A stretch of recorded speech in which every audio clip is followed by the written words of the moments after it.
ابو ہریرہ رضی اللہ عنہ روایت کرتے ہیں نبی کریم صلی اللہ علیہ وسلم نے فرمایا اللہ کا ہر مسلمان پر حق ہے کہ وہ ہر ہفتے میں ایک دن ضرور غسل کرے۔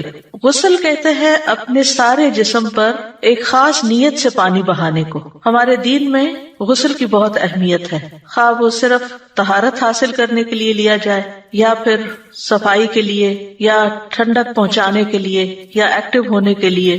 تو قرآن و سنت میں اس کی بہت اہمیت ہے اور اس پر زور دیا گیا ہے۔ جہاں تک قرآن مجید کا تعلق ہے تو اس میں خاص طور پر یہ آیت صاف ستھرا رہنے پر بہت ابھارتی ہے۔ سورۃ البقرہ کی آیت نمبر 222، ان اللہ یحب التوابین ویحب المتطہرین، بے شک اللہ خوب توبہ کرنے والوں سے محبت رکھتا ہے اور خوب پاک صاف رہنے والوں سے محبت رکھتا ہے۔ تو متطہر وہ ہوتا ہے جو پانی کے ساتھ اپنی نجاستوں کو صاف کرے اور خوب اچھی طرح صاف کرے۔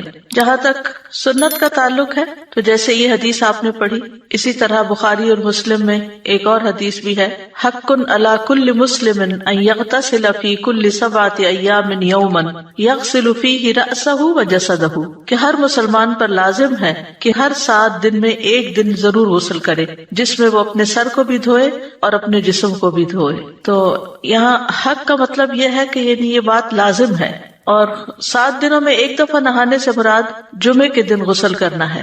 تو جمعے کا غسل جو ہے اس میں ایک تو ثواب کی نیت ہو سکتی ہے کہ انسان اللہ کے رسول صلی اللہ علیہ وسلم کے حکم پر عمل کرتے ہوئے غسل کر رہا ہے۔ جمعہ کا دن خاص دن بھی ہے اور اس دن پاک صاف ہونا، خصوصاً غسل اور وضو کرنا، یہ بھی ایمان کی علامت ہے، یعنی پاک صاف ہونا ایمان کی علامت ہے، جیسے حدیث میں آتا ہے الطہور شطر الایمان۔ اور دوسرا یہ ہے کہ صاف ستھرا ہونے کے لیے، اپنے جسم سے میل کچیل دور کرنے کے لیے اور اپنے جسم سے مختلف طرح کی بدبو جو ہے اس کو بھی زائل کرنے کے لیے غسل کرنا چاہیے، کیونکہ جسم کے اندر جو مختلف طرف سے ہم جراثیم لے لیتے ہیں، ہمارے جسم پر بیٹھ جاتے ہیں، تو وہ بہت سے امراض کا باعث بنتے ہیں۔ یعنی صرف کورونا ہی کے جراثیم نہیں ہوتے بلکہ اور بھی ہوتے ہیں۔ تو اس کے لیے ضروری ہے کہ انسان نہاتا رہے، اور خاص طور پر اگر کوئی ایسی وبا پھیلی ہوئی ہو اور لوگوں کے ساتھ انسان کا انٹریکشن ہو تو پھر زیادہ اس کے لیے فائدہ مند ہے نہانا، تاکہ اس کے جسم سے ایسی تمام چیزیں نکل جائیں، صاف ہو جائیں اور اس کی خوشبو بھی اچھی ہو جائے، کیونکہ جسم کے اندر سے کچھ چیزیں ایسی نکلتی ہیں انسان کے کہ جس سے انسان کا جسم جو ہے وہ بدبودار ہو جاتا ہے، یعنی پسینہ وغیرہ سے۔ تو نہانے کی وجہ سے انسان کو ایک پاکیزگی اور تر و تازگی حاصل ہوتی ہے۔ اسی طرح یہ ہے کہ ایکٹیو ہونے کے لیے، کیونکہ بعض اوقات انسان کے اوپر سستی چھا جاتی ہے، جیسے سونے کے بعد یا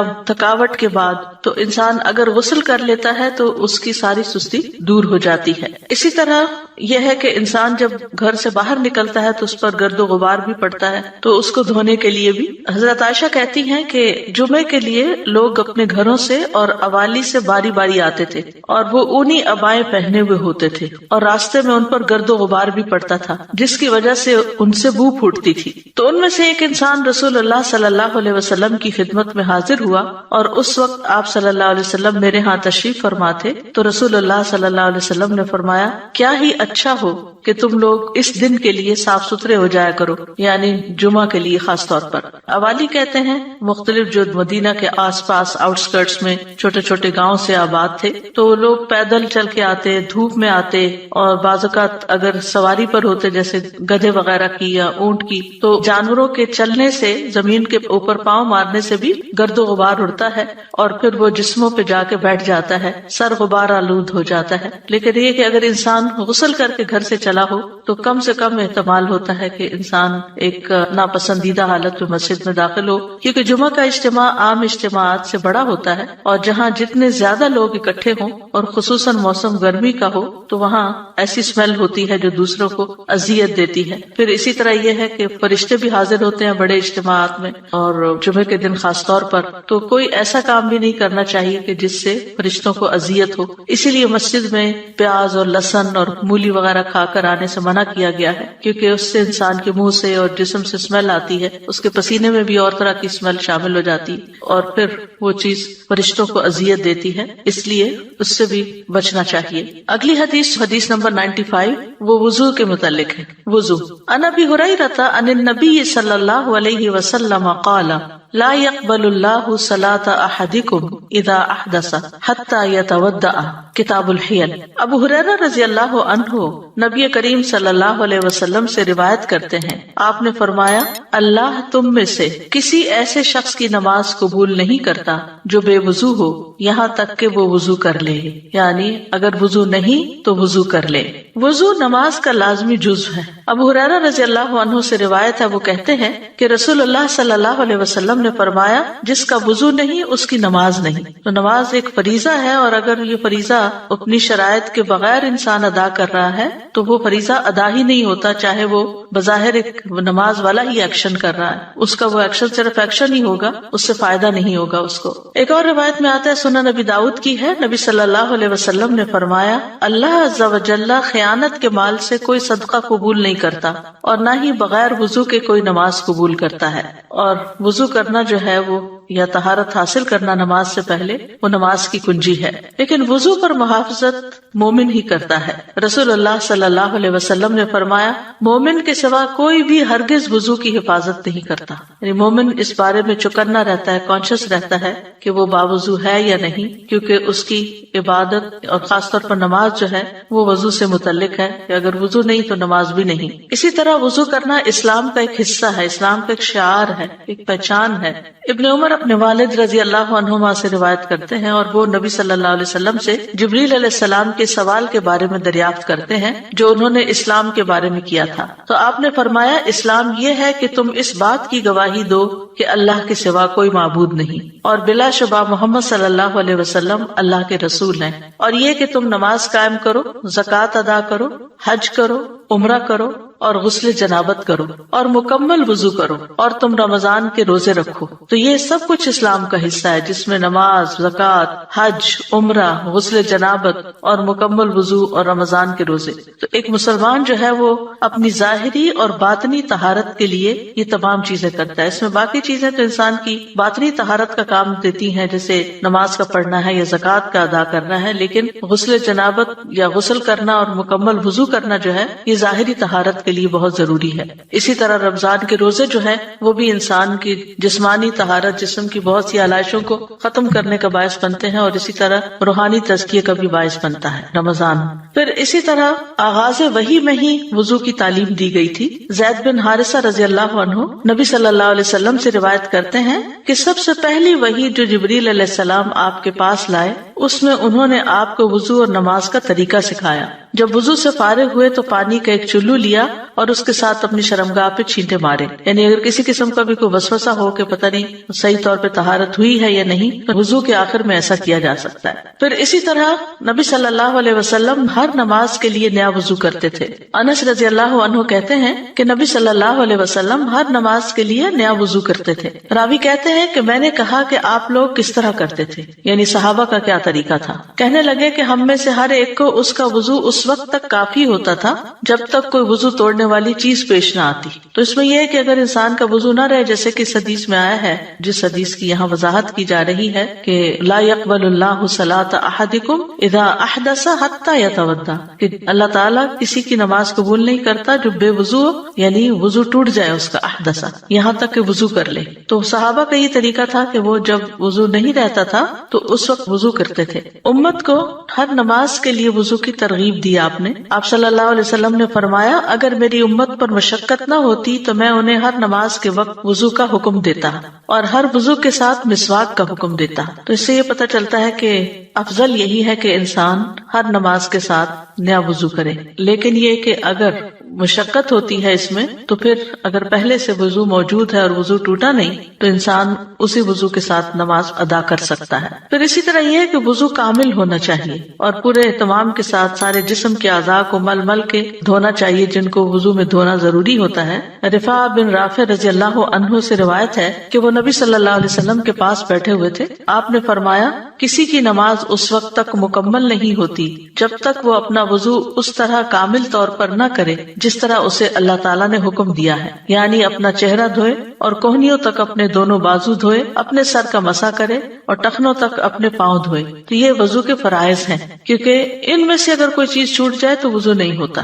نبی صلی اللہ علیہ وسلم نے کامل وضو نہ کرنے والے کو دوبارہ وضو کرنے کا حکم دیا تھا۔ انس بن مالک کہتے ہیں کہ ایک شخص نبی صلی اللہ علیہ وسلم کے پاس وضو کر کے آیا اور اس نے اپنے پاؤں پر ناخن بھر جگہ خشک چھوڑ دی تھی، تو رسول اللہ صلی اللہ علیہ وسلم نے اسے فرمایا واپس جاؤ اور اچھی طرح اپنا وضو کرو، یعنی صرف تھوڑی سی جگہ بھی اگر اس کی خشک رہ گئی تو آپ نے اس کو دوبارہ وضو کرنے کا حکم دیا۔ اس سے اندازہ کیا جا سکتا ہے کہ اس کی کتنی زیادہ اہمیت ہے۔ یہ حدیث جو ہے کہ لا يقبل اللہ صلاۃ احدکم، کہ اللہ تعالیٰ تم میں سے کسی ایک کی نماز قبول نہیں کرتا، تو اس کا مطلب یہ کہ خواہ کوئی مرد ہو یا عورت ہو یا نوجوان ہو، کیونکہ جس پر بھی نماز فرض ہے اس پر وضو کرنا فرض ہے، لازم ہے، الا یہ کہ اگر کوئی شخص معذور ہے، وضو نہیں کر سکتا کیونکہ پانی نہیں ہے، یا بیمار ہے تو وضو نہیں کر سکتا، تو ایسا شخص تیمم کر لے، یعنی صرف عذر کی صورت میں انسان وضو چھوڑ سکتا ہے، جبکہ عام حالات میں وہ وضو کو چھوڑ نہیں سکتا اگر اس کو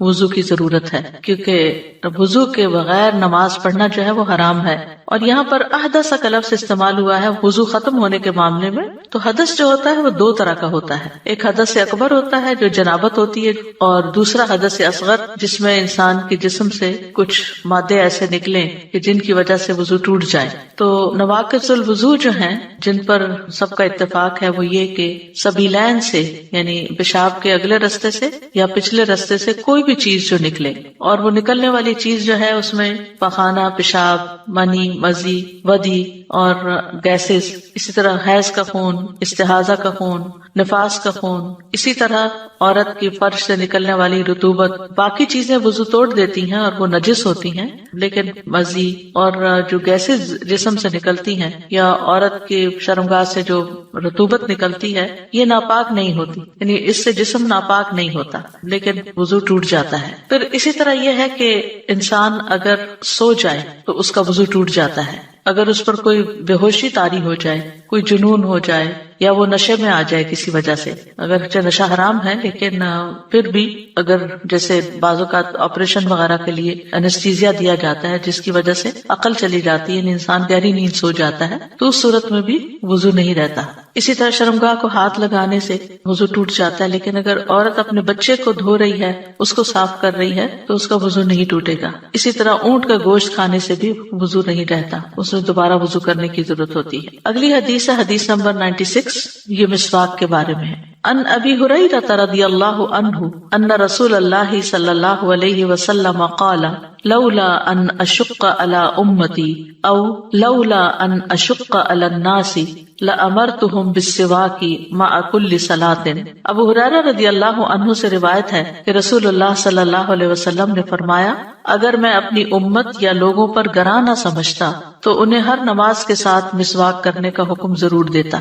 تو اس سے یہ پتہ چلتا ہے کہ ہمارے دین نے ہمیں مسواک کی ترغیب دی ہے کہ ہم نماز سے پہلے مسواک کریں۔ اس میں آپ دیکھیے کہ مسواک جو ہے وہ درخت کا بھی ہوتا ہے، اور اس کے علاوہ اگر ٹوتھ پیسٹ کے بغیر آپ صرف برش سے اپنے منہ کو صاف کر رہے ہیں تو انشاءاللہ وہ بھی مسواک کے برابر ہو جائے گا۔ یعنی اصل مقصد کیا ہے؟ اپنے منہ کو صاف کرنا۔ اور ایون یہ کہ اگر آپ کے پاس مسواک نہیں ہے یا ٹوتھ برش نہیں ہے تو آپ انگلی کے ساتھ اپنے منہ کو اچھی طرح اپنے دانتوں کو صاف کریں، اور اگر مسواک ہے تو پھر نہ صرف یہ کہ دانت صاف کیے جائیں بلکہ اس کے ساتھ ساتھ اپنے زبان وغیرہ کو بھی صاف کیا جائے۔ اور اس میں یہ ہے کہ جو روزہ دار ہے وہ بھی مسواک کر سکتا ہے، یعنی اس کے لیے بھی مسواک منع نہیں ہے۔ تو یہ حدیث جو ہم نے پڑھی ہے یہ مسواک کی اہمیت پر دلالت کرتی ہے کہ انسان کو مسواک استعمال کرنی چاہیے اور اس کی شدید رغبت بھی رکھنی چاہیے، کیونکہ نبی صلی اللہ علیہ وسلم کو اس کا لازمی حکم دینے سے اس بات نے روکا ہے کہ آپ لوگوں کے مشقت میں پڑھنے سے ڈرتے تھے،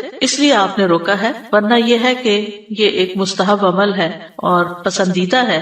مسواک جو ہے وہ رب کی رضا کا ذریعہ ہے۔ ابو بکر صدیق رضی اللہ عنہ سے روایت ہے کہ نبی صلی اللہ علیہ وسلم نے فرمایا، مسواک منہ کی طہارت اور رب کی رضامندی کا ذریعہ ہے۔ یعنی نہ صرف یہ کہ منہ صاف ہو جاتا ہے، انسان فریش ہو جاتا ہے، انسان کے منہ میں جانے والے جراثیم وغیرہ اور اندر سے اٹھنے والی علائشیں وہ ختم ہو جاتی ہیں، بلکہ اس کے ساتھ ساتھ انسان کو اللہ سبحانہ وتعالیٰ کی رضا بھی حاصل ہوتی ہے۔ اسی طرح قرآن مجید کی تلاوت کرنے کے لیے خاص طور پر اگر مسواک کر لیا جائے تو بہت اچھا ہے۔ سمرہ بن جندب نبی صلی اللہ علیہ وسلم سے روایت کرتے ہیں کہ آپ نے فرمایا اپنے منہ کو مسواک کے ساتھ پاک رکھو کیونکہ یہ قرآن کا راستہ ہے، یعنی قرآن کی تلاوت انسان کرتا ہے اور فرشتے حاضر ہوتے ہیں۔ حضرت علی رضی اللہ عنہ نے مسواک کرنے کا حکم دیا اور کہا کہ رسول اللہ صلی اللہ علیہ وسلم نے فرمایا بلا شبہ جب بندہ مسواک کرتا ہے پھر کھڑا ہوتا ہے اور نماز پڑھتا ہے تو اس کے پیچھے فرشتہ کھڑا ہو جاتا ہے اور اس کی قرات غور سے سنتا ہے اور اس سے قریب ہو جاتا ہے حتیٰ کہ وہ اپنا منہ اس کے منہ پر رکھ دیتا ہے، پھر قرآن کا جو حصہ بھی اس کے منہ سے نکلتا ہے فرشتے کے پیٹ میں چلا جاتا ہے، لہٰذا تم قرآن کے لیے مسواک کے ذریعے اپنے منہ پاک رکھو۔ تو اس لیے بہت ضروری ہے کہ انسان نماز سے پہلے، تلاوت قرآن سے پہلے اپنے منہ کو پاک صاف رکھے۔ پھر اسی طرح یہ ہے کہ جب بھی وضو کیا جائے تو ساتھ مسواک کر لیا جائے تو وہ زیادہ فائدہ مند ہے بنسبت بغیر مسواک کے وضو کرنے کے۔ محمد بن یحییٰ بن حبان کہتے ہیں کہ میں نے عبداللہ بن عمر رضی اللہ عنہ سے کہا کہ ابن عمر وضو سے ہوں یا بے وضو، وہ ہر نماز کے لیے پابندی سے وضو کرتے ہیں، اس کی کیا وجہ ہے؟ یعنی عبداللہ بن عمر کے بیٹے کا نام بھی عبداللہ تھا، تو ان سے یہ پوچھتے محمد بن یحییٰ بن حبان، تو انہوں نے جواب دیا کہ انہیں اسما بنت زید بن خطاب نے بتایا کہ عبداللہ بن حنظلہ بن ابی عامر نے انہیں بتایا کہ رسول اللہ صلی اللہ علیہ وسلم کو پہلے حکم دیا گیا تھا کہ ہر نماز کے لیے وضو کریں، خواہ پہلے وضو سے ہو یا بے وضو، یعنی ابتدائی اسلام میں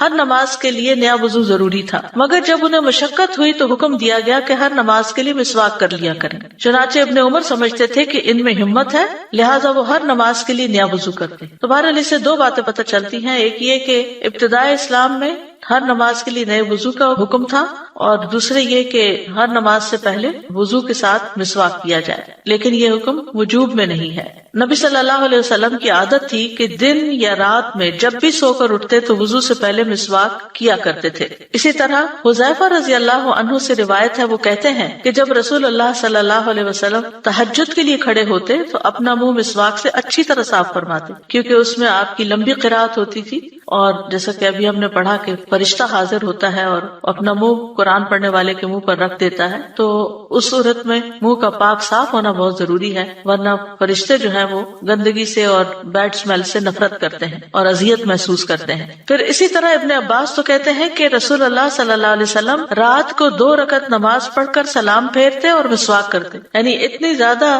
ان کے ہاں اہمیت تھی کہ ہر 2 رکعت کے بعد تازہ مسواک کرتے۔ اسی طرح صحابہ کا عمل بھی یہ رہا ہے کہ وہ وضو کے ساتھ مسواک کیا کرتے تھے۔ زید بن خالد جوہنی سے مروی ہے، وہ کہتے ہیں کہ میں نے رسول اللہ صلی اللہ علیہ وسلم کو فرماتے ہوئے سنا، اگر میری امت کے لیے مشقت نہ ہوتی تو میں انہیں ہر نماز کے وقت مسواک کا حکم دیتا، یعنی میں ان کو پابند کر دیتا۔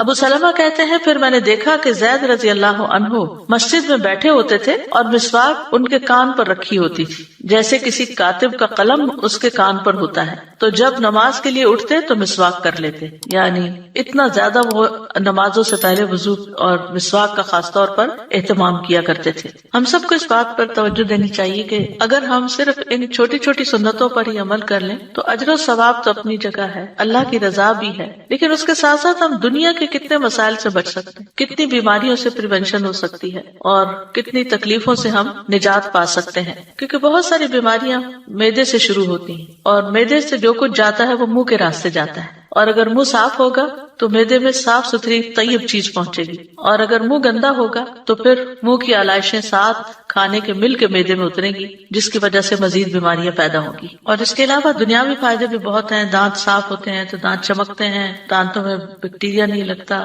گمز صاف ہوتے ہیں۔ اب ٹنگ کلینرز الگ طور پہ بنے ہیں، حالانکہ اگر پراپر مسواک لیا جائے اور اس کو چبا کر نرم کر لیا جائے تو اس سے زبان صاف کی جا سکتی ہے، حتیٰ کہ نبی صلی اللہ علیہ وسلم جب مسواک کیا کرتے تھے تو آپ کے گلے سے او او کی آواز آتی تھی، یعنی حلق تک آپ اس کو لے جاتے تھے، حلق بھی اس سے صاف کرتے تھے۔ پھر اسی طرح یہ ہے کہ ماؤتھ واش کی بھی ضرورت نہیں رہتی، یعنی مسواک جو ہے وہ ماؤتھ واش کا بھی کام کرتا ہے۔ اگرچہ ٹوتھ برش کیا جا سکتا ہے، اس میں ممانعت نہیں کی گئی، لیکن ہم دیکھتے ہیں کہ ٹوتھ برش جب ایک دفعہ منہ صاف کرتے ہیں تو جو کچھ منہ کے اندر سے نکلتا ہے وہ اس کے ساتھ پلاسٹک کے چپک جاتا ہے۔ پلاسٹک ایسی چیز ہے جس پر جرمز جو ہیں وہ بہت دیر تک چپکے رہتے ہیں، میٹل کی نسبت اور شیشے کی نسبت، اور بمشکل اس سے نکلتے ہیں. تو جو فائدے مسواک کرنے، لکڑی کے مسواک کرنے کے ہیں، وہ فائدے کسی اور چیز میں نہیں ہیں. تو درختوں کی ٹہنیاں، بعض درخت جو ہوتے ہیں ان کے مسواک جو ہیں وہ دوسروں کی بنسبت زیادہ اچھے ہوتے ہیں. پھر ہمیں اگر طریقہ نہیں آتا تو طریقہ سیکھ لینا چاہیے اور اس کے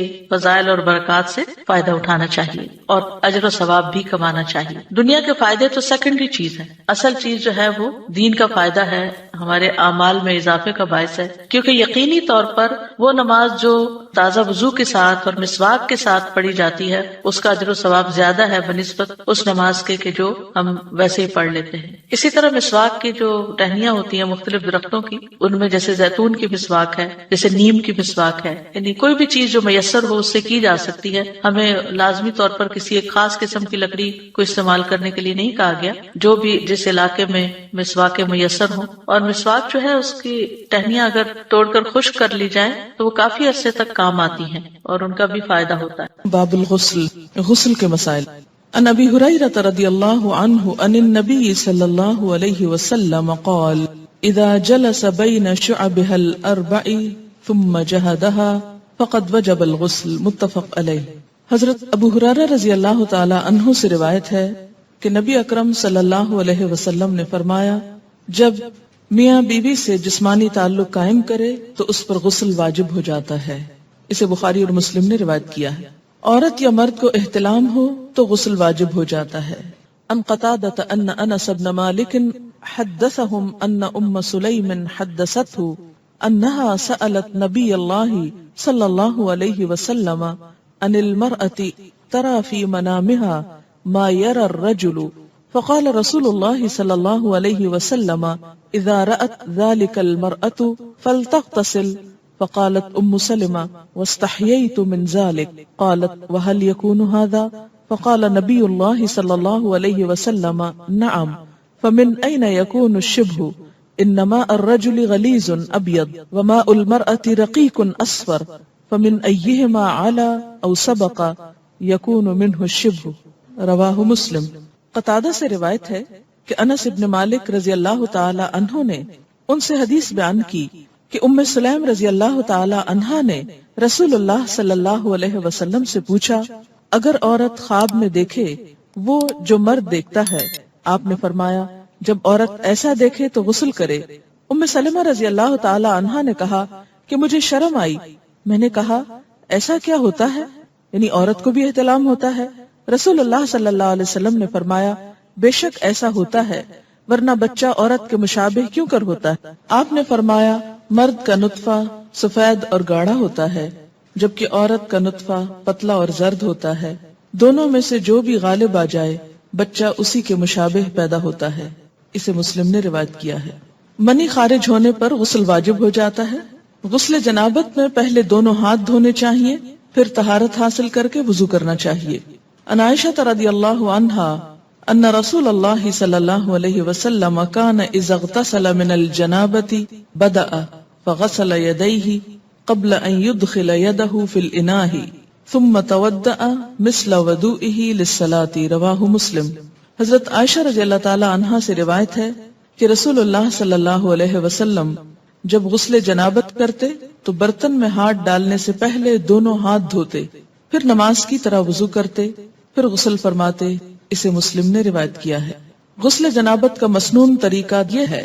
عن عائشہ رضی اللہ عنہا قالت کان رسول اللہ صلی اللہ علیہ وسلم اذا اغتسل من الجنابة يبدأ ويغسل يديه ثم يفرغ بيمينه على شماله فيغسل فرجه ثم يتودأ وضوءه للصلاة ثم يأخذ الماء فيدخل أصابعه في أصول الشعر حتى إذا رأى أن قد استبرأ ثم حفن على رأسه 3 حفنات ثم أفاض على سائر جسده ثم غسل رجليه.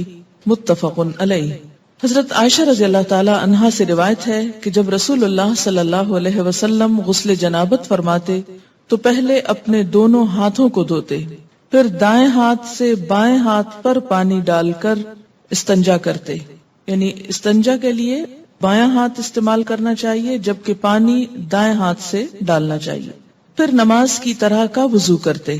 اس کے بعد ہاتھوں کی انگلیوں سے سر کے بالوں کی جڑوں کو پانی سے تر کرتے، یعنی پورے سر کی سکن اور بالوں کی جڑیں اچھی طرح ویٹ ہونی چاہیے، دھلنی چاہیے۔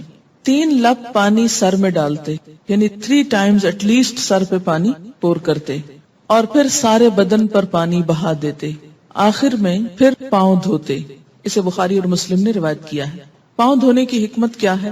اس لیے کہ کچی زمین ہوتی تھی اور نہاتے وقت پانی جب زمین پہ پڑتا تو چھینٹے دوبارہ پاؤں پنڈلیوں تک آ جاتے، تو اس سے آخر میں پھر پاؤں دھو لیتے اور مکمل طور پر پاک ہو جاتے۔ تو ترتیب کیا ہوئی؟ پہلے دونوں ہاتھ دھونا۔ ہاتھ کیوں دھونے کی ضرورت ہے؟ اس لیے کہ ہاتھ اگر کسی بھی ناپاک چیز کو لگے ہیں تو ہاتھ صاف کر لیے جائیں، اور صاف کرتے وقت برتن کے اندر ہاتھ ڈال کے ہاتھ نہیں دھوئے جائیں گے، بلکہ برتن کو انڈیل کر اس سے پانی لے کر ہاتھ دھوئے جائیں گے۔ اور یہ بھی یاد رکھیے کہ اس دور میں ضروری نہیں تھا کہ ہر ایک کے پاس مگ اور پراپر نہانے کا سامان یا شاور ہو، اس لیے عموماً مٹی کے برتنوں میں کھلے یا حوض یا گھڑے کی طرح کے برتنوں میں پانی ہوتا تھا۔ آج بھی بہت سے دیہات اور گاؤں میں پسماندہ علاقوں میں پانی رکھنے کا یہی انتظام ہوتا ہے، تو اس میں آپ صلی اللہ علیہ وسلم نے اتنا آسان اور فطری طریقہ بتایا کہ جو ہر ایک کی ریچ میں ہو، ہر ایک کے بس میں ہو۔ ہاتھ دھونے کے بعد استنجا، اور استنجا کرنے کے بعد پورا وضو کرنے کے بعد سر کے اوپر اچھی طرح پانی بہانا، اس طرح کے بالوں کی جڑیں تر ہو جائیں۔ کوئی اگر چیز ایسی لگی ہوئی ہو کہ جس سے سکن تک پانی نہیں پہنچتا تو اس چیز کو کھرچنا اور صاف کرنا ضروری ہے۔ مثلا اگر چنگم لگ گئی ہے کہیں یا کوئی اور پینٹ لگ گیا ہے تو سکن سے اس کا ہٹانا ضروری ہے تاکہ سکن تک پانی پہنچے۔ اس کے بعد پورے جسم پہ پانی بہا لیا اور پھر آخر میں پاؤں دھو لیے۔ لیکن اگر واش روم ایسا ہے کہ جس میں چھینٹے پلٹنے کا ڈر نہیں، ویسے جیسا بھی ہو کچھ نہ کچھ چھینٹے تو پلٹ ہی آتے ہیں، تو اس لیے اگر پاؤں بعد میں دھو لیے جائیں تو انسان کو مکمل طور پر پاکی کا احساس ہو جاتا ہے۔ غسل جنابت میں پانی سر کے بالوں کی جڑوں تک پہنچنا چاہیے۔ ان ثوبان رضی اللہ عنہ انہ مستفت النبی صلی اللہ علیہ وسلم عن ذلك فقال اما الرجل فلینشر رأسه فلیغسله حتى يبلغ اصول الشعر واما المرأة فلا عليها ان لا تنقضه لتغرف على رأسها 3 غرفات بكفها رواہ ابو داود۔ حضرت ثوبان رضی اللہ عنہ سے روایت ہے کہ صحابہ کرام نے نبی اکرم صلی اللہ علیہ وسلم سے غسل جنابت کے بارے میں سوال کیا تو آپ نے فرمایا کہ مرد اپنے سر کے بال کھولے اور انہیں دھوئے حتیٰ کہ پانی بالوں کی جڑوں تک پہنچ جائے، اور عورت کے لیے بالوں کو کھولنا ضروری نہیں، یعنی چٹیا وغیرہ ساری کھولنے کی ضرورت نہیں، بلکہ وہ اپنی دونوں ہتھیلیوں سے 3 لپ پانی اپنے سر میں ڈال لے پھر غسل مکمل کر لے۔ اسے ابو داؤد نے روایت کیا ہے۔ اس سے کیا پتہ چلتا ہے کہ سارے بال دھونا ضروری نہیں، بلکہ سر کی سکن اور جڑیں بھگونا ضروری ہے، اور اس میں کوئی ایک بال برابر جگہ بھی خشک نہیں رہنی چاہیے۔ جہاں لمبے بالوں کا تعلق ہے یا لمبی چوٹی کا تعلق ہے تو وہ ایک طرف کو کر کے، یا یہ ہے کہ اگر پیچھے ہیں تو سر آگے کو کر کے دونوں ہاتھوں کو ملا کے، اس کو لپ بولتے ہیں نا، تو دونوں ہاتھوں کو ملا کے پانی اٹھا کے اچھی طرح اس سے سر کو مل لیا جائے۔ نیل پالش یا کوئی دوسری ایسی چیز جو جسم تک پانی نہ پہنچنے دے، اسے دور کیے بغیر غسل مکمل نہیں ہوتا، یعنی پاکی حاصل نہیں ہوتی۔ غسل جنابت کے لیے پانی میسر نہ ہو تو غسل کی نیت سے کیا ہوا تیمم ہی کافی ہے۔ ان عمران ابن حسین رضی اللہ عنہما ان رسول اللہ صلی اللہ علیہ وسلم رأى رجلا معتزلا لم يصلي في القوم فقال يا فلان ما منعك ان تصلي في القوم فقال يا رسول الله صلى الله عليه وسلم اصابتني جنابة ولا ماء قال عليك بالسعيد فانه يكفيك رواه البخاري۔ حضرت عمران بن حسین رضی اللہ عنہ سے روایت ہے کہ رسول اللہ صلی اللہ علیہ وسلم نے ایک آدمی کو دیکھا جو الگ بیٹھا تھا اور لوگوں کے ساتھ نماز نہیں پڑھی تھی۔ آپ نے فرمایا اے فلاں آدمی، تو نے لوگوں کے ساتھ نماز کیوں نہیں پڑھی؟ اس نے عرض کیا میں جنبی ہوں اور پانی بھی میسر نہیں۔ رسول اللہ صلی اللہ علیہ وسلم نے فرمایا پاک مٹی سے تیمم کر لو، وہی غسل جنابت اور وضو کے لیے کافی ہے۔ اسے بخاری اور مسلم نے روایت کیا۔ اسی طرح بسا اوقات پیریڈز میں جب نہانا واجب ہوتا ہے پاک ہونے کے بعد، اور انسان بخار کی شدید کیفیت میں مثلا نہا نہیں سکتا یا کسی اور ایسی تکلیف یا بیماری میں ہے، تو اس میں بھی صرف تیمم کافی ہے، اور وہ تیمم 2 دفعہ کرنے کی ضرورت نہیں، ایک ہی تیمم غسل اور وضو دونوں کے قائم مقام ہو جائے گا۔ حیض ختم ہونے کے بعد غسل کرنا واجب ہے، یعنی اب کون کون سی چیزیں غسل کو واجب کر رہی ہیں ان سب کا یہاں ذکر کیا جا رہا ہے۔ عن عائشہ رضی اللہ عنہا ان فاطمہ بنت ابی حبیش كانت تستحاض فسألت النبي صلى الله عليه وسلم فقال ذلك عرق وليست بالحيضة فإذا أقبلت الحيضة فدع الصلاة وإذا أدبرت فاغتسلي وصلي رواه البخاري۔ حضرت عائشہ رضی اللہ تعالی عنہا سے روایت ہے کہ حضرت فاطمہ بنت ابی حبیش رضی اللہ عنہا کو استحاضہ کی شکایت تھی۔ انہوں نے رسول اللہ صلی اللہ علیہ وسلم سے مسئلہ پوچھا تو آپ نے فرمایا یہ ایک رگ کا خون ہے، حیض کا نہیں، جب حیض شروع ہو تو نماز چھوڑ دو، جب ختم ہو جائے تو غسل کر کے نماز شروع کر دو۔ اسے بخاری نے روایت کیا ہے۔ تو استحاضہ کا جو سورس ہے وہ حیض کے سورس سے مختلف ہے۔ استحاضہ ایسے جیسے جسم کے کسی بھی اور حصے سے خون نکلنا۔ استحاضہ کی مریض خاتون کو حسب عادت حیض کے ایام شمار کر کے غسل کرنا چاہیے۔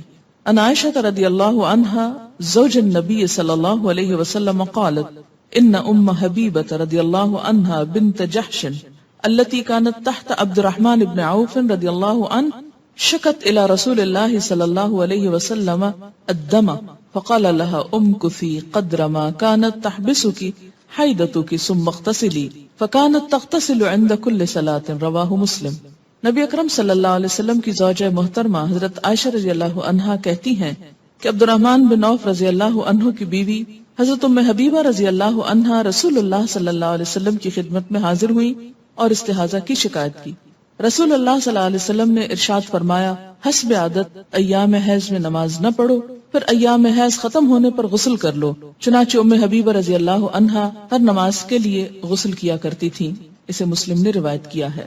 نماز سے مراد جب دوبارہ حیض سے پاک ہو کر نماز شروع ہونے کا وقت ہوتا تھا اس کے لیے، اس کا یہ مطلب نہیں ہے کہ ہر نماز کے ٹائم پہ غسل کرتی تھی۔ غسل حیض کا طریقہ یہ ہے۔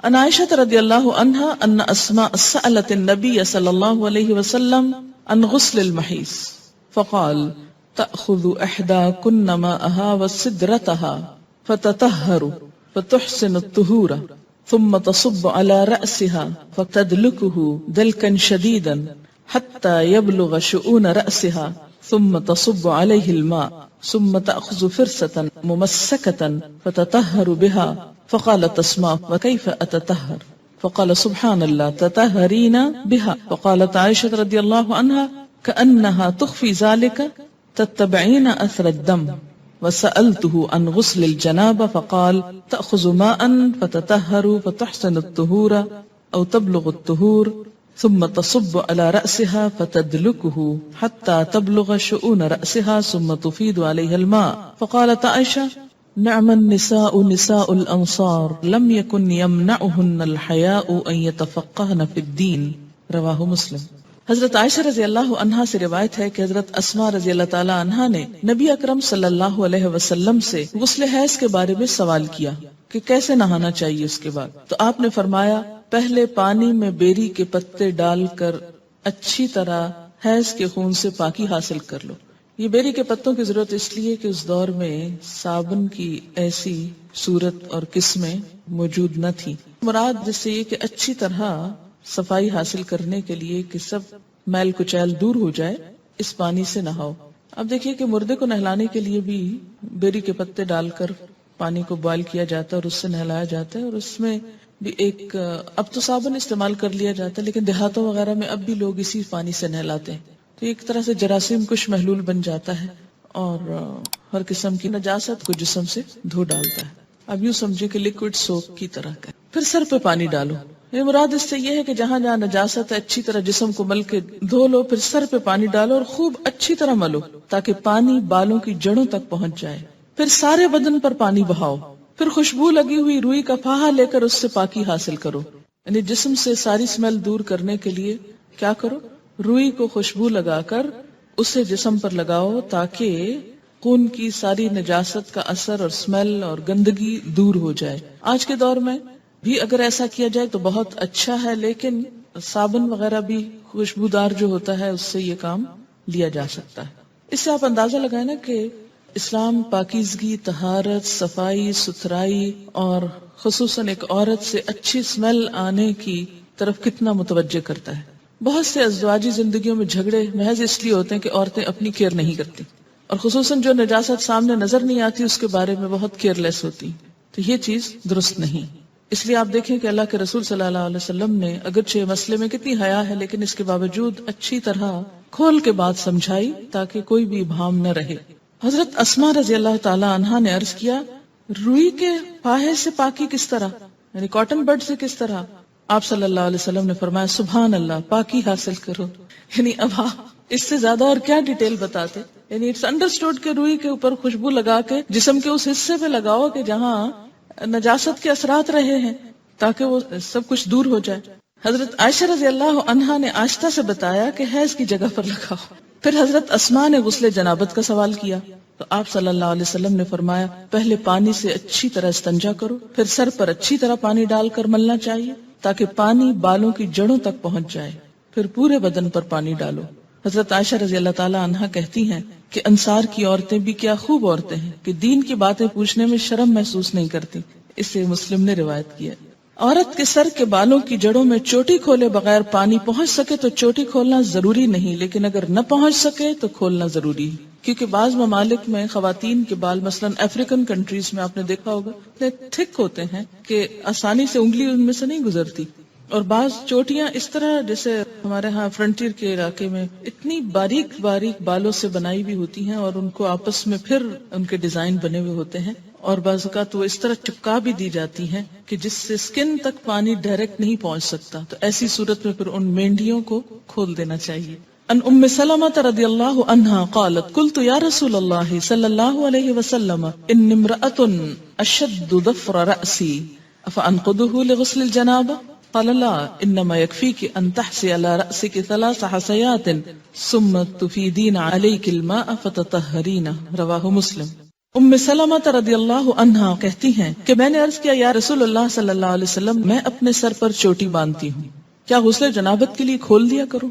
آپ نے فرمایا نہیں، سر پر 3 لب پانی ڈال لینا کافی ہے اور اس کے بعد سارے بدن پر پانی بہا کر پاک ہو سکتی ہو. اسے مسلم نے روایت کیا ہے. عن عائشہ رضی اللہ عنہا ان النبی صلی اللہ علیہ وسلم قال لها وكانت حائضا انقضی شعرکی واغتسلی رواہ ابن ماجہ. حضرت عائشہ رضی اللہ تعالی عنہا سے روایت ہے کہ جب وہ غسل حیض کرنے لگی تو آپ صلی اللہ علیہ وسلم نے فرمایا اپنے بال کھول لو اور غسل کرو. اسے ابن ماجہ نے روایت کی. ینگ تھی، ان کے بال ہو سکتا بہت تھک ہو. حضرت ام سلمہ ایجڈ تھی، 4 بچوں کی ماں تھی، بال ایک ایک بچے کے بعد جھڑتے گئے اور ہلکے ہو گئے، اس لیے ان کے لیے کافی تھا کہ وہ پانی ڈال لیں. لیکن حضرت عائشہ کو آپ نے کچھ اور بتایا اس لیے کہ ان کے بال تھک ہوں گے. اگر کوئی آپ کو یہ آ کے کہے اور لوگ کہیں گے کہ دیکھیں کتنی کنٹراڈکشن ہے حدیث میں، ایک حدیث میں لکھا یہ کر لو اور ایک میں لکھا وہ کر لو، لیکن دونوں مختلف مواقع پر 2 فتوے کیوں دیے گئے؟ اس لیے کہ دونوں کے حالات مختلف ہیں. اب ہر شخص اپنے آپ کو دیکھے کہ وہ کہاں فٹ ہوتا ہے. اگر آپ کے بال اس نوعیت کے ہیں کہ پانی اندر آسانی سے چلا جاتا ہے، ہلکے ہو چکے ہیں، پڑ پڑ کے اڑ گئے ہیں تو اس میں کیا ہے، آپ کے لیے آسانی ہو گئی. لیکن اگر ابھی تک آپ ینگ ہیں، ماشاءاللہ خوب بالوں والے ہیں، تو پھر آپ بال کھول کے اچھی طرح سر دھوئیں. غسل حیض یا غسل جنابت یا عام غسل کے دوران کلمہ شہادت پڑھنا یا ایمان کی صفات پڑھنا سنت سے ثابت نہیں. یعنی غسل اور طہارت کا تعلق پراپر طریقے سے ہے کہ پانی پورے جسم کو پہنچ جائے اور کوئی جگہ خشک نہ رہے. زبان سے کچھ بھی پڑھنے کی ضرورت نہیں. جمعے کے روز غسل کرنا مسنون ہے، پسندیدہ ہے. عن ابن عمر رضی اللہ عنہما قال قال رسول اللہ صلی اللہ علیہ وسلم اذا جاء احدکم الجمعة فلیغتسل متفق علیہ. حضرت عبداللہ بن عمر رضی اللہ عنہما کہتے ہیں کہ رسول اللہ صلی اللہ علیہ وسلم نے فرمایا جب کوئی نماز جمعہ کے لیے آئے تو غسل کر کے آئے. اسے بخاری اور مسلم نے روایت کیا ہے کیونکہ ایک بڑی گیدرنگ ہوتی تھی اور اس میں لوگوں کو ایک تکلیف ہوتی تھی پسینے وغیرہ کی بو سے، جب تک کہ دوسرے صاف ستھرے ہو کرنا. ابتداء میں آپ صلی اللہ علیہ وسلم نے اس کو لازم کر دیا، لیکن بعد میں جب لوگ عادی ہو گئے تو پھر اس کے بعد اتنی سختی نہیں کی جاتی تھی. میت کو غسل دینے کے بعد غسل کرنا مستحب ہے، لازم نہیں، فرض نہیں، پسندیدہ ہے. مسنون جو ہے اس کا درجہ مستحب سے زیادہ ہے. ان ابی ہریرہ رضی اللہ عنہ قال قال النبی صلی اللہ علیہ وسلم من غسلہ الغسل ومن حملہ الوضوء رواہ الترمذی. حضرت ابو ہریرہ رضی اللہ تعالیٰ عنہ فرماتے ہیں کہ نبی صلی اللہ علیہ وسلم نے فرمایا میت کو غسل دینے کے بعد غسل ہے اور میت اٹھانے کے بعد وضو ہے. اسے ترمذی نے روایت کیا ہے. غیر مسلم اسلام قبول کرے تو اس پر غسل کرنا واجب ہے. اب ایک اور ٹرم آگے. ان قیس بن عاصم رضی اللہ عنہ انه اسلم فامرہ النبی صلی اللہ علیہ وسلم ان یغتسل بماء وسدر رواہ احمد و ابو داود والنسائی والترمذی. حضرت قیس بن عاصم رضی اللہ عنہ کہتے ہیں کہ جب وہ اسلام لائے تو نبی اکرم صلی اللہ علیہ وسلم نے انہیں پانی اور بیری کے پتوں سے غسل کرنے کا حکم دیا. اسے احمد، ابو داؤد، نسائی، ترمذی نے روایت کیا. کیوں؟ اس لیے کہ اس کے بعد مثلاً ایک شخص دن کے 10 بجے کلمہ پڑھتا ہے، چند گھنٹے 2-3 گھنٹے کے بعد ظہر کی اذان ہو جاتی. اب اس کے لیے کیا لازم ہے کہ وہ نماز پڑھے. نماز نہیں ہوتی جب تک کہ انسان صحیح طور پر پاک نہ ہو. پاک ہونے کے لیے غسل ضروری ہے. اس لیے مسلمان ہونے پر غسل لازم ہے تاکہ عبادات صحیح طور پر ادا ہو سکے. غسل کے لیے پردے کا اہتمام کرنا ضروری ہے. ان یعلا بن امیہ رضی اللہ عنہ ان رسول اللہ صلی اللہ علیہ وسلم رأى رجلا يغتسل بالبراز فصعد المنبر فحمد الله واثنى عليه وقال ان الله عز وجل حليم حي ستیر يحب الحیاء والستر واذا اغتسل احدكم فليستتر رواہ ابو داود والنسائی. حضرت یعلا بن امیہ رضی اللہ عنہ سے روایت ہے کہ رسول اللہ صلی اللہ علیہ وسلم نے ایک شخص کو کھلے میدان میں برہنہ نہاتے دیکھا تو آپ صلی اللہ علیہ وسلم ممبر پر تشریف لائے، اللہ کی حمد و ثنا کی اور فرمایا اللہ عز و جل بڑا حوصلے والا اور شرم والا ہے، حجاب اور حیا کو پسند فرماتا ہے، لہٰذا جو کوئی غسل کرنا چاہے پردہ کر کے غسل کرے. اسے ابو داؤد اور نسائی نے روایت کیا. اسی لیے اجتماعی حمام جس میں بہت سارے لوگ مل جل کر نہائیں یا سوئمنگ کریں یا پھر کسی بھی سی سائڈ پر بکنیز پہن کر اچھل کود کریں تو یہ درست نہیں. عورت کے لیے کسی دوسری عورت کو اور مرد کے لیے کسی دوسرے مرد کو غسل کرتے ہوئے دیکھنا منع ہے. عن ابی سعید الخدری رضی اللہ عنہ قال ان رسول اللہ صلی اللہ علیہ وسلم قال لا تنظر المرأة الى عورة المرأة ولا ينظر الرجل الى عورة الرجل رواہ ابن ماجہ. حضرت ابو سعید خدری رضی اللہ عنہ کہتے ہیں کہ رسول اکرم صلی اللہ علیہ وسلم نے فرمایا کوئی عورت کسی دوسری عورت کا سطر نہ دیکھے، کوئی مرد کسی دوسرے مرد کا سطر نہ دیکھے. اسے ابن ماجہ نے روایت کیا ہے. غسل یا وضو کرتے ہوئے پانی کے استعمال میں احتیاط کرنی چاہیے. ان انس رضی اللہ عنہ قال کان رسول اللہ صلی اللہ علیہ وسلم یتودأ بالمد ویغتسل بالصاع الى 5 امداد متفق علیہ. حضرت انس رضی اللہ عنہ فرماتے ہیں کہ رسول اللہ صلی اللہ علیہ وسلم وضو کے لیے 1 مد پانی نصف لیٹر سے کچھ زیادہ، ½ لیٹر سے تھوڑا سا زیادہ، اور غسل کے لیے 1 سا پانی تقریباً 1 لیٹر سے 5 مد پانی تقریباً 3 لیٹر تک استعمال کرتے تھے. اسے بخاری اور مسلم نے روایت کیا ہے.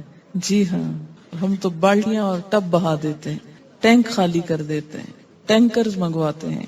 دیکھیے آپ صلی اللہ علیہ وسلم سے ایک شخص نے یہی بات کہی تو آپ نے فرمایا خواہ تم دریا کے کنارے ہو پھر بھی ضرورت پہ استعمال کرو. آج آپ دیکھیں کہ کس قدر یہ پرابلمز ہو رہے ہیں وسائل ریسورسز کے مس یوز کرنے کی وجہ سے، جتنی پولوشن ہو رہی ہے اور جتنا نقصان ہو رہا ہے.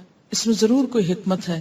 چلیے ہم اگر اتنا نہیں تو ایٹ لیسٹ کچھ تو بچت کر سکتے ہیں، کوشش کرنے پر ہو بھی سکتا ہے.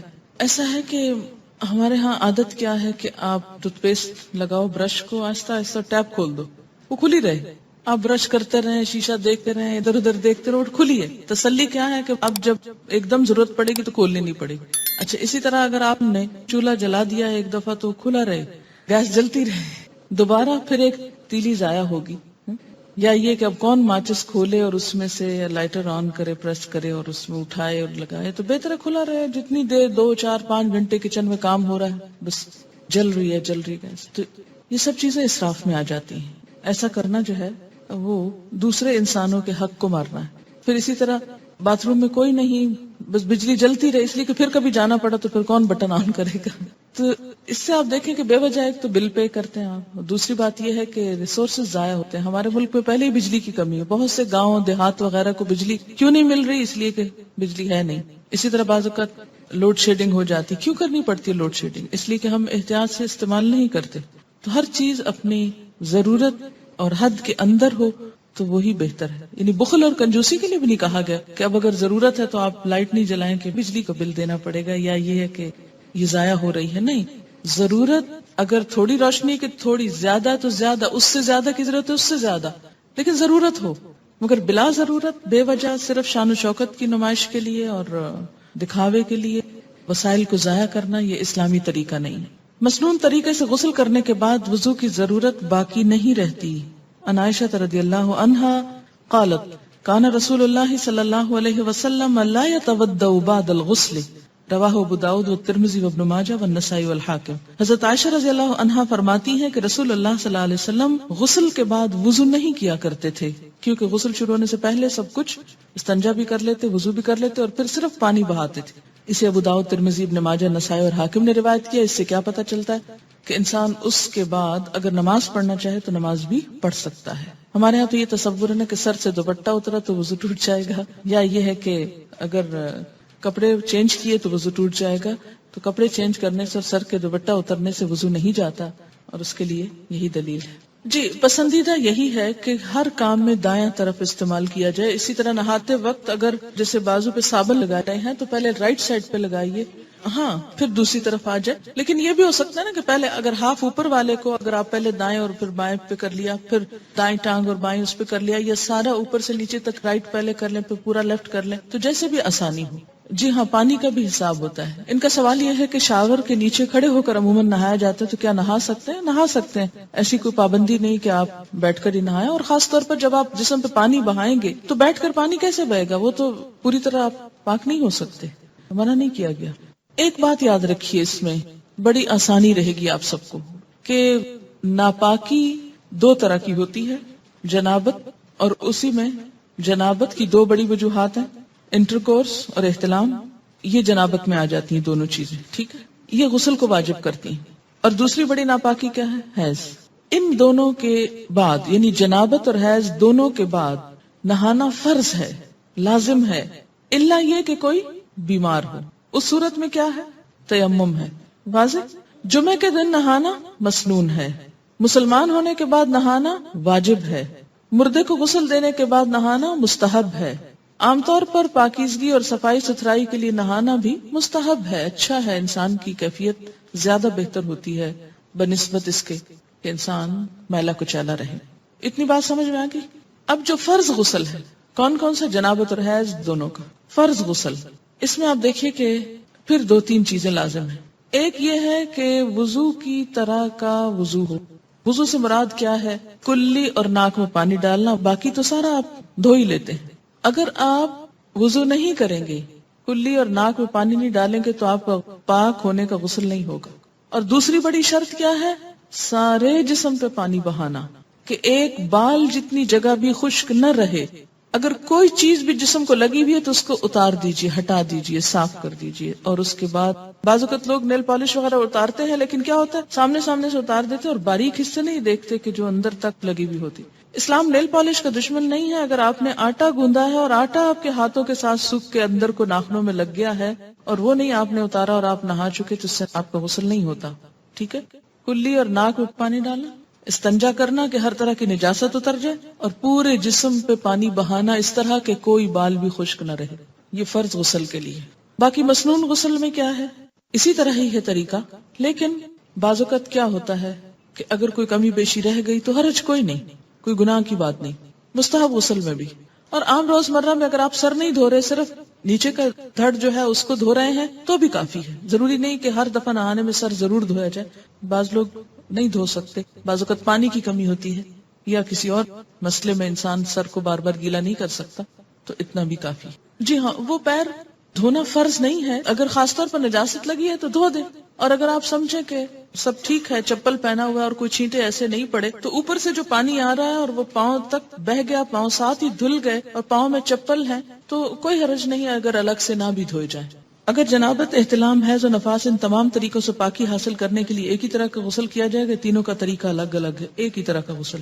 ناپاک کپڑے کو پاک کرنے کا مکمل طریقہ کیا ہے؟ طریقہ یہ ہے کہ پہلے ناپاکی کو تلاش کریں کہ ہے کہاں, اس کا نشان، داغ، کچھ بھی جب نظر آ جائے تو اس حصے کو الگ کر لیں باقی کپڑے سے. مثلا اگر اس پہ کچھ لگا ہوا ہے کہیں تو میں پہلے دیکھوں گی کہ کہاں ہے. اچھا یہ مل گئے ہیں، چلیے اب اس کو الگ پکڑ لیجئے باقی حصے سے. ٹھیک ہے، پھر اس کو آپ ٹیپ کے نیچے کیا کریں، اس حصے کو آپ اچھی طرح مل لیں، رگڑ لیں اس کو. پہلے اس حصے کو کیا کریں، اچھی طرح دھویں، صابن لگائیں. پھر اس کے بعد کیا ہے کہ اس کے ذرا سے پیچھے والے حصے کیونکہ پانی وہ اس کا پھیل کے پیچھے تک آ جاتا ہے، لیکن یہاں سے پکا پکڑیں کہ پورے اس پہ نہ چلا جائے. پھر اس کے بعد ایک دفعہ پانی صاف ڈالیں اور اس کو اچھی طرح نچوڑ لیں. پھر اس کے بعد پھر نچوڑیں، پھر تیسری دفعہ اور ذرا سا دیکھ لیں کہ پانی کیسا نکل رہا ہے، میلا یہ صاف ہے، دھل گیا کافی. کیا احتلام، مزی، لیکوریا، حیض، ان تمام کے داغ والے کپڑوں کو ایک ہی طریقے سے پاک کیا جائے گا یا الگ الگ طریقہ ہے؟ اس میں کوئی اور نجاست جس کا آپ نے نام نہ لکھا ہو، مثلا خون ہے یا یورین ہے یا کچھ اور، ان سب کو بھی اسی طرح پاک کیا جائے. کیا لیکوریا کے نشان والے کپڑے ناپاک کپڑوں میں شمار ہوں گے؟ جی ہاں، اس لیے کہ یہ ڈسچارج بھی نجس ہے. میت اٹھانے کے بعد وضو ہے، کیا اس سے مراد میت کو کندھا دینا ہے؟ اس سے مراد تخت پر جب میت کو نہلا چکے ہوں اور کفن پہنانے کے لیے اس کو اٹھا کے ہاتھ لگا کے آپ رکھ رہے ہوں، کہاں، چارپائی وغیرہ پر، تو اس کے بعد وضو کر لیجیے. کیوں؟ ہو سکتا ہے اٹھانے میں آپ کے جسم پر کوئی ایسی چیز لگ گئی ہو، یعنی وہ ایک شک سا پڑ جاتا ہے نا کہ ہم نے اٹھایا ہے. اور اٹھانے سے مراد یہ نہیں کہ صرف آپ اس کے بال پکڑیں گے یا پاؤں پکڑیں گے. میت کو جب اٹھایا جاتا ہے تو اس میں اس کی بیک کے نیچے، اس کی ٹانگوں کے نیچے، پاؤں کی طرف سے یوں ہاتھ، جیسے بچے کو نہیں اٹھاتے اس طرح کر کے ہاتھ نیچے سے ہاتھ دے کے رکھتے، ورنہ تو اس کی کمر ٹوٹ جائے کیونکہ وہ تو سارا بوجھ ڈالے ہوئے ہوتا ہے. ٹھیک ہے، تو جس طرح ایک چھوٹے بچے کو آپ صرف گردن سے پکڑ کے نہیں اٹھاتے یا گردن اور پاؤں سے پکڑ کے نہیں اٹھاتے، بلکہ کیا کرتے، نیچے سے ہاتھ دیتے. اب آپ دیکھیے کہ جب مردے کو نہلاتے ہیں نا تو بسا اوقات مردے کے اندر سے مسلسل ڈسچارج ہوتا رہتا ہے اور وہ ڈسچارج ناپاک ہوتا ہے، پیلا پانی عموماً نکلتا رہتا ہے. بعض اوقات یہ ہوتا ہے کہ موت کی جو شدت ہوتی ہے، سختی ہوتی ہے، اس سے یورین پاس ہو جاتا ہے یا کوئی اور نجاست جسم سے نکل آتی، کیونکہ انسان ایک کشمکش کی حالت میں ہوتا ہے، شدید تکلیف کی حالت میں. تو جب جان نکلتی ہے تو وہ ایک خوف، آپ دیکھیں نا کہ جب خصوصاً اگر مردے کے پاس ایسے فرشتے آئے ہوں کہ جو عذاب والے ہوں تو ان کو دیکھتے ہی خوف زدہ ہو جاتا ہے. تو اس خوف میں جیسے آپ نے دیکھو کہ بعض بچوں کو مار پڑے تو پیشاب نکل جاتا ہے، ان کا ہوتا ہے نا خوف کی حالت میں. تو اس طرح بسا اوقات کچھ ڈسچارجز ہوتے. بعض اوقات مردہ کسی زخم یا پیٹ کی بیماری میں مبتلا ہوتا ہے تو نہلانے کے بعد، غسل دینے کے بعد، یا بعض اوقات قتل وغیرہ کا مسئلہ ہوتا ہے، کوئی خون نکل رہا ہوتا ہے، تو نہلا چکنے کے بعد بھی قبر میں لے جانے تک ڈسچارج ہوتا چلا جاتا ہے. It depends. اب جب آپ اس کو اٹھاتے ہیں اس تخت سے اسٹریچر پہ یا اس میت کی جو چارپائی ہے اس پہ ڈالنے کے لیے، تو پھر انسان کے دل میں ذرا تصور ملائیں کہ آپ نے کسی مردے کو ہاتھ لگایا، اس کے بعد آپ کی فیلنگ کیا ہوگی؟ جیسے آپ کو کچھ لگ گیا، یہ فیلنگ آتی ہے نا جب آپ مردے کو ہاتھ لگاتے ہیں تو آٹومیٹیکلی ایک نفسیاتی کیفیت ہوتی ہے انسان کی کہ کچھ مجھ کو لگ گیا ہے. کئی لوگ تو ہاتھ ہی نہیں لگاتے کہ شاید مجھے یہ پکڑ ہی نہ لے. تو یہ جو اندر ایک نفسیاتی خلل آتا ہے نا انسان کے، اس کا ازالہ کیا ہے؟ اگر نہلایا تو چھینٹے پڑیں گے اپنے اوپر، تو نہا لیں آپ خود بھی تاکہ دل سے سب خلش دور ہو جائے. اور اگر آپ نے نہلایا نہیں، صرف اٹھانے میں مدد دے کے رکھا ہے، تو آپ وضو کر لیں تاکہ آپ کے اندر کی کیفیت درست ہو جائے اور آپ کی نماز میں دل لگے. یاد رکھیے کہ جو غسل اور وضو کے جتنے بھی مواقع ہیں یہ سارے اسی لیے ہیں کہ انسان کی نماز میں سکون آئے. عام حالت میں بھی جو وضو کرنے کے لیے کہا جاتا ہے نا، تو آپ دیکھیں کبھی ہم کھا پی رہے ہوتے ہیں، کبھی ہم ہنس رہے ہوتے ہیں، کبھی ہم دنیا میں انوالو ہوتے ہیں، تو پھر جب ہم نماز کے لیے جاتے ہیں تو وضو نماز کی تیاری ہے، اس کے خشوع و خضوع میں ہیلپ کرتا ہے، اس لیے یہ حکم دیا گیا. لیکن اگر کوئی نہیں کرتا وضو تو کوئی گناہ کا کام نہیں ہے. جی نہیں، مردے کا سطر تو نہیں کھولیں گے، لیکن اس کے باوجود جسم سے اگر کچھ رس رہا ہے، بعض بیماریوں میں رستا ہے، بعض حالات میں رستا ہے، کوئی بھی ریزن ہو سکتا، تو کوئی بھی چیز جو مردے کے جسم سے نکل رہی ہے وہ پاک نہیں ہے. ٹھیک ہے نا، تو اس کو دھو لینا چاہیے. یہ جو آپ کو دعائیں سکھائی گئی نا صبح شام کی، اس میں ایک دعا آتی ہے نا، اللہم انی اسألک العافیۃ فی الدنیا والآخرہ، اور پھر اللہم استر عوراتی وآمن رواتی. اس دعا کو وہ توجہ سے مانگا کہ اللہم استر عوراتی، اللہ میرے شرم والے حصوں کو، چیزوں کو ڈھانپ دے، میری شرم کی چیز کسی کے سامنے نہ کھلے. اور اسی لیے کہتے ہیں نا کہ جس نے کسی میت کا عیب چھپایا اللہ تعالیٰ اس کا عیب چھپائے گا. میت کا کوئی عیب نظر آئے، عیب سے مراد کیا ہے کہ مثلا نہلایا اور اگر اس کے جسم سے کوئی نجاست نکلتی دیکھی یا کوئی داغ دیکھا یا کوئی بھی چیز دیکھی یا کوئی نقص دیکھا تو انسان سب کو بتاتا پھرے کہ میں نے فلاں کو نہلایا تھا اور اس کے اندر میں نے یہ دیکھا تھا. نہیں، کبھی نہیں، ہونٹ نہ کھلے. زندہ انسان کے عیب کے لیے بھی نہیں کھلنے چاہیے اور مردہ کی تو اور احتیاط کرنی چاہیے، کیونکہ زندہ تو کبھی نہ کبھی اپنی صفائی پیش کر دیتا ہے یا اس کا حال اچھا ہو جاتا ہے تو وہ اس کے بارے میں سوچ لوگوں کی بہتر ہو جاتی ہے. لیکن مرنے والا تو بس پھر اس کا آخری سفر ہے نا، آخری وقت ہے، اس لیے اس کے بارے میں تو کوئی چیز ایسی دیکھی جائے بالکل ذکر نہیں کرنا چاہیے. اسی لیے کہتے ہیں نا کہ گھر والوں کو شریک ہونا چاہیے غسل دیتے وقت، صرف پروفیشنلز پہ نہیں چھوڑ دینا چاہیے. ایک تو وہ صفائی وغیرہ کا صحیح اہتمام نہیں کرتے، دوسرا یہ کہ ان کو اتنی دلچسپی کہاں کہ مردے کو احتیاط سے ہاتھ لگائیں، اور تیسرے یہ ہے کہ کوئی عیب دیکھ لیں تو کیا پتا کہاں کہاں بتائیں. احترام ہے نا، احترام ہے اس کا بھی، یہ نہیں کہ اگر وہ مر گیا ہے تو اب آپ جیسے چاہیں اس کے ساتھ بدتمیزی سے کام کریں، احترام سے. کیا ڈاکٹر سے اندرونی چیک اپ کے بعد نہانا چاہیے؟ نہیں، اس سے نہانے کی ضرورت نہیں ہے، لیکن وضو کرنا ہوگا. کیا دوران حیض نہانا منع ہے؟ کوئی منع نہیں ہے. ڈیورنگ پیریڈز نہا سکتے ہیں، اٹ ڈپینڈس. بعض لوگوں کو نہانے سے تکلیف ہوتی ہے، بعض کو نہانا زیادہ اچھا رہتا ہے، اپنی اپنی عادت کے مطابق کر لیجیے. عورتوں اور مردوں کے غسل کرنے کے جو فرائض ہیں اس میں کوئی فرق نہیں. اچھا، یہ ان کو مشکل پتہ کیوں پیش آ رہی؟ اس لیے کہ بعض احادیث مکمل ہیں، بعض احادیث میں صرف ایک مسئلہ بیان کیا ہے. تو اسی لیے میں ہمیشہ کہتی ہوں نا کہ جز کو دیکھ کر یہ نہ سمجھے کہ کل اسی کے اندر ہے. کیا ننگے بدن پر وضو ہو جاتا ہے؟ یہ ابھی میں نے کیا کہا ہے. جنابت میں ایک ہی دن 2 بار غسل کرنا پڑ جائے تو اس کے لیے کیا رخصت ہے کہ صرف نیچے والا حصہ دھو لیا جائے؟ کوئی رخصت نہیں ہے. جب جنابت کی حالت ہو تو نہانا ہوگا نماز کے لیے.